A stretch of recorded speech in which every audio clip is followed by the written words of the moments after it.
விடாமுயற்சி வீணா போன முயற்சியா விழுந்து விழுந்து சிரிக்கிறாங்க சினிமா ரசிகர்கள், விட்டே கொடுக்காம முட்டு கொடுக்குறாங்க அஜித் ரசிகர்கள். படத்துக்கும் வருது கலவையான விமர்சனம். ஆனால் இப்போ நாம் பார்க்க போகிறது நல்ல சலவை செய்யப்பட்ட விமர்சனம். மொத்தத்தில் இந்த விடாமுயற்சி படம் விஸ்வரூப வெற்றியா இல்லை நேரத்தை வீணாக்கும் தோல்வி படமா, இதை தான் இந்த ஷார்ட் ரிவ்யூவில் பார்க்க போகிறோம். நான் உங்கள் தேவ் டேனியல். வாங்க வீடியோக்குள்ளே போகலாம். படத்தோட காஸ்டிங் பார்த்துக்கிட்டிங்கன்னா first actor ultimate star Ajith. கண்டிப்பாக நம்ம அஜித் தான் சொல்ல போகிறோம், தலன்னு சொல்ல மாட்டோம். ஏன்னா அவருக்கே பிடிக்கலன்ற பட்சத்தில் அதை பற்றி நம்ம பேசி வேஸ்ட்டு. புரிஞ்சவன் புரிஞ்சுக்கோப்பா. அடுத்ததாக டிரெக்டர் மகிழ் Thirumeni, music rock star Anirudh, cameraman Om Prakash. முதல்ல படத்துக்கு கதைக்களத்துக்குள்ளே போகிறதுக்கு முன்னாடி, கதைக்களமும் பெருசாக ஒன்றும் இல்லைங்க, சிம்பிள் ஒன்லைன் ஸ்டோரி தான். அதை தான் 2.5 மணி நேரம் கொஞ்சம் இழுத்து ஜவ்வா படமாக கொடுத்துருக்காங்க. நம்ம ப்ளஸ் பாயிண்ட்ஸை டெக்னிக்கல் வைஸாக யார் யார் எப்படி பண்ணிருக்கா அதை ஷார்ட்டாக பார்த்துடலாம். வாங்க. முதல்ல படத்துக்கு பெரிய பக்க பலமே the brand Ajith Kumar, ultimate star தான். அவரோட பங்குக்கு எந்த ஒரு பாதகமும் இல்லாமல் சூப்பராக மனுஷன் நடித்து கொடுத்துருக்காரு. ஃபுல் படத்தை அவர் தான் கேரி பண்ணுறாருன்னு சொல்லலாம். ஏன்னா ஆல்ரெடி அவர் வாலி என்ன இருந்தால் போன்ற படங்களில் அவர் ஏற்றுக்கிட்ட கதாபாத்திரம் தான். ஸோ கச்சிதமாக பண்ணிருக்காரு. அடுத்ததாக கேமராமேன் ஓம் பிரகாஷ். ஒரு செயற்கையான பொருள் கேமராங்க, அதை வச்சுக்கிட்டு மனுஷன் இயற்கையை அவ்வளோ ஒரு அழகாக தத்ரூபமாக இயல்பாக காமிச்சிருக்காருங்க. அதுக்கே அவருக்கு ஒரு ஹேட்ஸ் ஆஃப் பண்ணலாம். குறிப்பாக அந்த கார் ஸ்டண்ட் சீன்லாம் பார்த்துக்கிட்டிங்கன்னா அந்த காருக்கு கீழே, அந்த இன்ஜின் கீழே, பூமிக்கு கீழே இருந்து ஃபோக்கஸ் பண்ணுறப்பார் போல், அந்த அளவுக்கு ஒரு டெடிகேஷன். இதுக்கு பக்க பலமாக எடிட்டரும் இருந்திருக்காரு. எப்படி ராகத்துக்கு தாளம் ஒரு பக்க பலமாக, அந்த மாதிரி தான் ராகம்னு இவரை பற்றி பேசாமல் இருக்க முடியுமா? ராக் ஸ்டார் அனிருத் ஆள் தான் பார்க்க பலூன் மாதிரி இருப்பார். ஆனால் உள்ளேருந்து திறந்து விட்டார்னா சும்மா சூறாவளி மாதிரி இசை வரும். இந்த படத்துக்கு ஒரு படி மேலே போய் புயல் ரஞ்சுக இசை அமைச்சிருக்காரு. அதுக்குன்னு அவர் இசை புயல்னு நான் சொல்லலை. ஒரு சில கட்டத்தில் காட்சி அமைப்போ இல்லை கதைக்களமோ ஸ்லோ ஆகிற பட்சத்தில் நமக்கு தூக்கம் வரும்போதெல்லாம் இவர் தான் அலார மாதிரி மியூசிக் அடித்து நம்மளை எழுப்பி விட்டுக்கிட்டு இருக்காரு. ஸோ மக்களே, இப்போ நம்ம கதைக்களம் எப்படி இருக்குன்னு லைட்டாக அலசலாம் வாங்க. அதுக்கு முன்னாடி ரிப்பீட்டடாக நான் சொல்கிறேன்னு தப்பாக நினச்சிக்க வேண்டாம். உண்மையிலே அந்த அளவுக்கு கேமரா ஒர்க் இருக்குது. ரொம்ப ஹாலிவுட் தரத்துக்கு படத்தை ரசிக்கிறவங்க, டெக்னிக்கலாக குறிப்பாக ரசிக்கிறவங்க வந்து இந்த படத்தை மிஸ் பண்ணாமல் பாருங்கள். அந்த அளவுக்கு ஒரு எஃபர்ட்டை போட்டிருக்காரு. அவருக்கு ரொம்ப பாராட்டுகள் குவிஞ்சிட்டு இருக்குங்க. இப்போது கதைக்களத்தை எப்படி சொல்லலான்னா, சிம்பிளாக ஒன்லைன், ராமன் தேடிய சீதை. இதுதான் இந்த படத்துக்கு ரொம்ப கச்சிதமாக பொருந்தும். ஆனால் அந்த தேடுற களத்தை அவங்க எப்படி கொடுத்துருக்காங்கன்னா, இன்றைக்குள்ள மாடர்னைசேஷனுக்கு ஏற்ற மாதிரி டெக்னிக்கலாக அந்த லொக்கேஷன் வைஸாக கொடுத்துருக்காங்க. பட் ஸ்க்ரீன் பிளேவாக அவங்க வெற்றி அடைஞ்சிருக்காங்களான்னு கேட்டால் அது ஒரு பெரிய கொஷன் மார்க் தான். 50-50 தான். ஏன்னா ஃபர்ஸ்ட் ஆஃப் ஃபுல்லாக ஸ்டோரி எப்படி போகுதுன்னு பார்த்துக்கிட்டிங்கன்னா ரொம்ப லேக்குங்க. சில பேருக்கு தூக்கமே வருது அப்படின்னு சொல்கிறாங்க.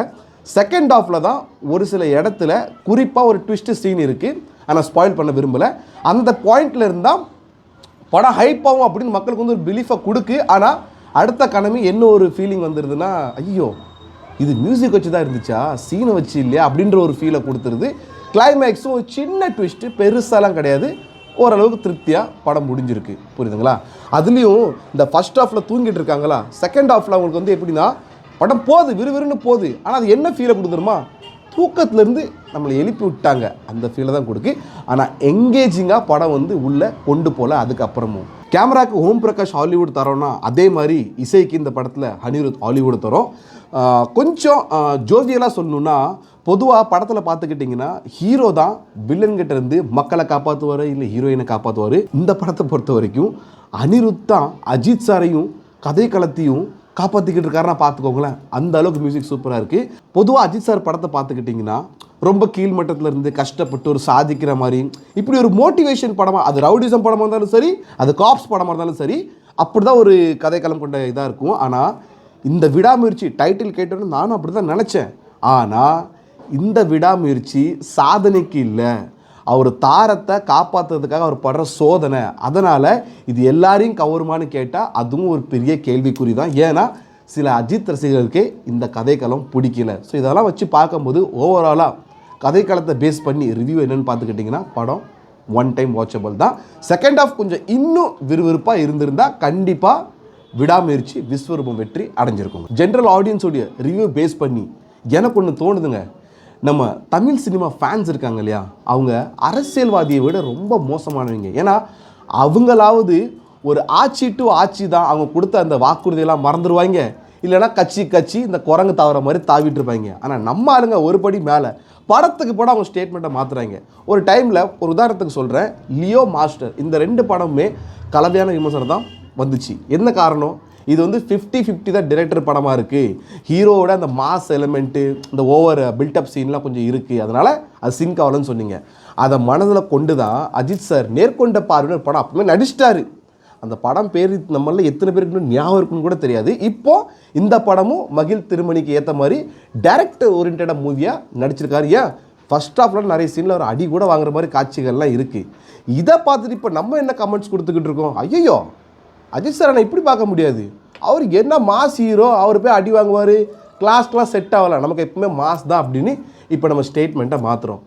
அஜித்னா ஒரு ஓப்பனிங், அந்த மாஸ் ஓப்பனிங் கூட கிடையாது தலை அவருக்கு. தலைனா அந்த மாஸ் ஓப்பனிங் தான், அதுவே இல்லை படத்தில். அப்போது அவ்வளோ பெரிய இடத்துல இருக்க ஒரு நடிகர் ஒரு கிளாசிக்கான மூவி கொடுக்கணும், என்னால் இப்படி நடிக்க முடியும்னு சொல்லி அவங்க வித்தியாசமாக அப்ரோச் பண்ணுறப்ப அதை என்கரேஜ் பண்ணி அந்த படத்தையும் நம்ம பூஸ்ட் பண்ணி கொடுக்கணும். ஒரு ஆடியன்ஸாக நம்ம பண்ணுற ஒரு நல்ல விஷயமா இருக்கும். அதை விட்டுட்டு நமக்கு இன்னமும் அந்த பிரிட்ஜ் மேலும் தலைகீழாக தான் குதிக்கிற சீன் வேணும், இல்லை பிரிட்ஜ் டு பிரிட்ஜ் தாவர சீன் வேணும்னா அவங்களும் அப்படியே தான் நடிச்சுக்கிட்டு இருப்பாங்க, நம்மளும் அப்படியே உட்காந்து அந்த மசாலா படத்தையே பார்த்துட்டு இருக்க வேண்டியதான். வேறு என்ன சொல்கிறதுங்க. ஸோ ஓவராலாக technical wise, public review wise, story wise எல்லாம் பார்த்தா இந்த படம் எப்படி இருக்குன்னு ஒன்லைனாக பார்த்தீங்கன்னா கொஞ்சம் ஃபர்ஸ்ட் ஆஃப் ஒரு இடத்துல லேக் தான் ஆகுது, இல்லைன்னு சொல்ல வரல. ஆனால் அந்த அட்டெம்ப்டை டைரக்டர் ஓரியன்ட் மூவியாக இருக்கணும்னு அவனுடைய மாசை தூசி மாதிரி தட்டி விட்டு இப்படி ஒரு கதை கடத்த நடித்த நடிகர் அஜித்துக்கும் டிரெக்டருக்கும் கண்டிப்பாக ஒரு பாராட்டை கொடுக்கலாம். ஒன் டைம் வாட்சபிளுக்கு கண்டிப்பாக குடும்பத்தோட பார்க்கலாம். ஏன்னா கணவன் மனைவிக்குள்ள அந்த அண்டர்ஸ்டாண்டிங், மிஸ் அண்டர்ஸ்டாண்டிங், அந்த பிணைப்பு, லவ் எல்லாத்தையுமே நல்ல மாதிரி தான் காமிச்சிருக்காரு. செகண்ட் ஹாஃபில் வில்லனிசம், மோஸ்ட்லி இடத்துல மாஸ் சீன்லாம் இருக்குது, இல்லைன்னு இல்லை, ரொம்ப எங்கேஜிங்காக இல்லை, குறிப்பாக அஜித் ஃபேன்ஸ் எங்கேஜ் பண்ணுற மாதிரி இல்லை, அதான் ப்ராப்ளமாக போயிட்டு. மற்றபடி படம் நல்லா தான் இருக்குங்க. எங்களுடைய ஒன்லைன் கான்க்ளூஷன் என்ன தெரியுமா, விடாமுயற்சி.